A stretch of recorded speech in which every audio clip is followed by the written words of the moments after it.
Bueno, muy buenos días. Mi nombre es Marcelo Gómez. Soy profesor de matemática en el Colegio Nacional de Montserrat, que depende de la Universidad Nacional de Córdoba. Y vamos a comenzar ahora con el desarrollo de la materia Análisis Matemático y Geometría Analítica. Como su nombre lo indica, esta materia tiene dos partes que, si bien matemáticamente están vinculadas, podrían tratarse de manera un poco separada con enfoques diferentes. Vamos a comenzar por la parte de Geometría Analítica. La geometría analítica que vamos a trabajar nosotros, a su vez, como su nombre también lo indica, tiene dos grandes partes que serían, por un lado, la parte geométrica, es decir, el tratamiento de las figuras, en este caso en R2, es decir, vamos a trabajar en el plano, en dos dimensiones, y puntualmente vamos a trabajar con algún tipo de curvas, no con todas las posibles figuras planas.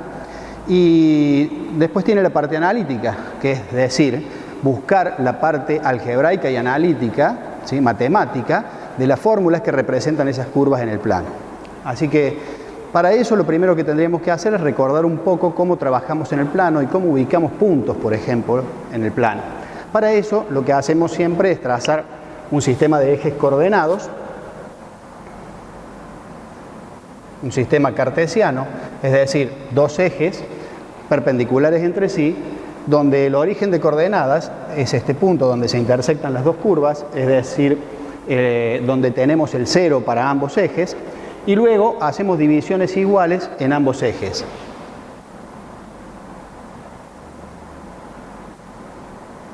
Lo mismo hacemos con el eje vertical.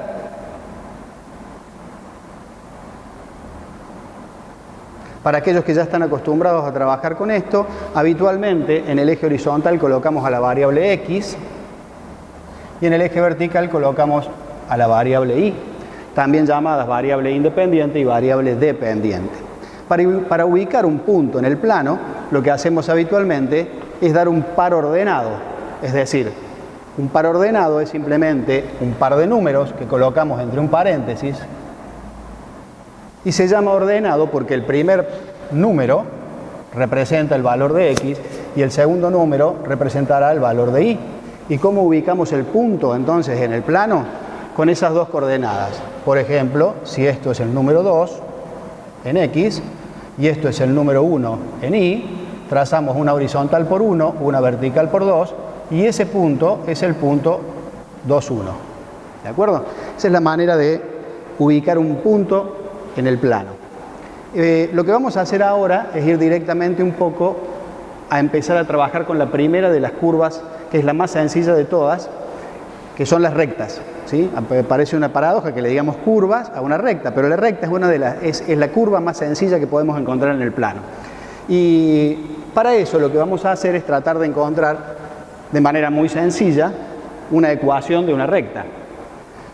Por ejemplo, supongamos que yo coloco la ecuación y igual a x, ¿de acuerdo? Si yo hago una tabla, como dijimos, x es la variable independiente, voy a colocar a x en este primer lado y voy a colocar a y en esta segunda parte de la tabla, y recordemos que y es igual a x.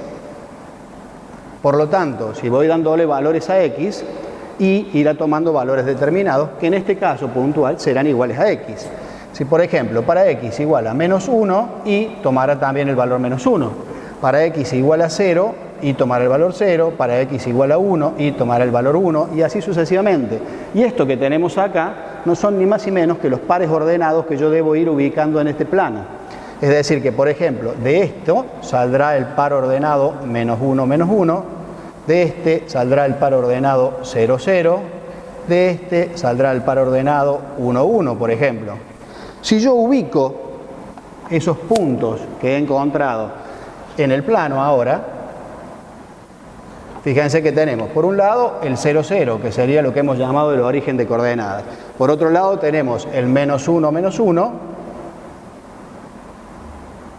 que sería este punto. Por otro lado, tenemos el 1, 1, que sería este punto.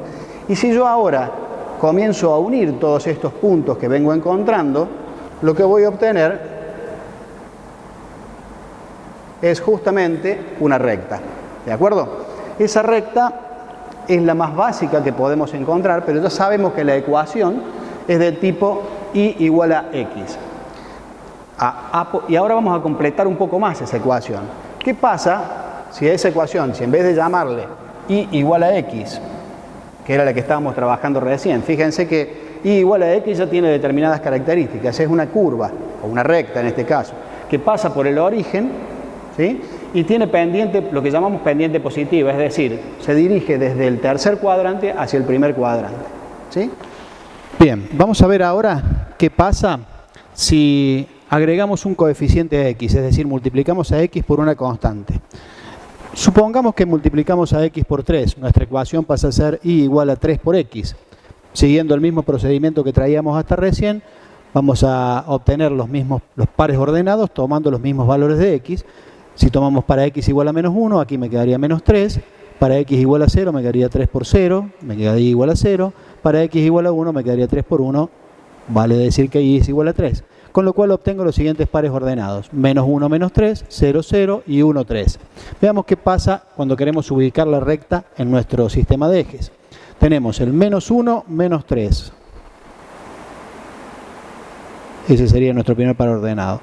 Tenemos el origen de coordenadas, el 0, 0, y tenemos el 1, 3. Si trazamos una recta uniendo esos tres pares ordenados que hemos obtenido,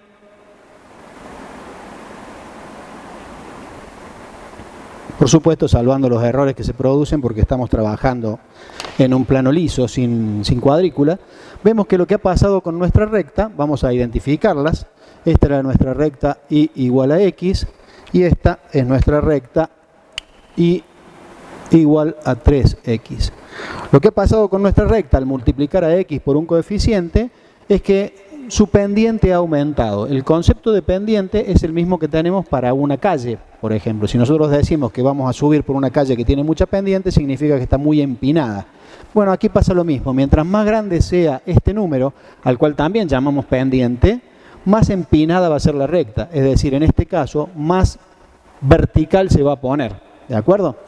Ahora, fíjense que si la pendiente, es decir, este coeficiente, es positivo, la pendiente de la recta sigue siendo desde el tercer cuadrante hacia el primero.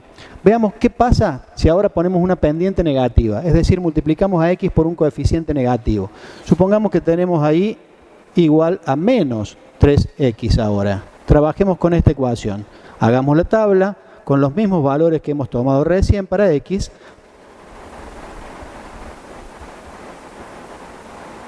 Si le damos a x el valor menos 1, me queda menos 1 por menos 3, 3 positivo. Si tomamos para x el valor 0, me queda menos 3 por 0, sigue siendo 0. Y si tomamos para x el valor positivo, 1, me quedaría menos 3 por x, me queda menos 3 por 1, me queda menos 3.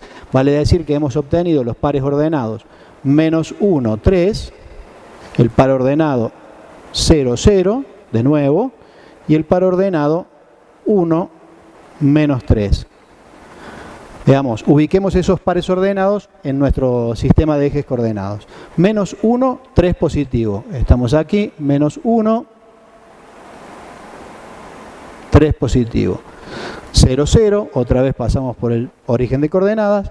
1, menos 3, es decir, 1 positivo, menos 3 para ahí. Esos son nuestros 3 puntos. Si ahora los unimos, vamos a obtener una recta como esta.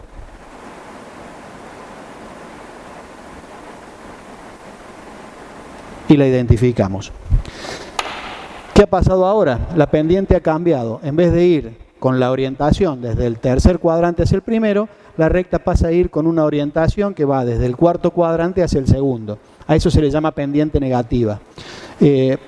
Vale decir que haciendo un repaso rápido, lo que ha pasado es que al multiplicar a x por una constante a la cual llamamos pendiente cuando hablamos de rectas, si esa pendiente es positiva, más empinada será la recta. Si esa pendiente, más empinada será la recta y con la inclinación que va desde el cuarto hacia el primer cuadrante. Mientras que si ese coeficiente es negativo, mientras más grande sea negativo, también más empinada será la recta, pero irá con la orientación desde el cuarto cuadrante hacia el segundo, como podemos ver aquí en el gráfico.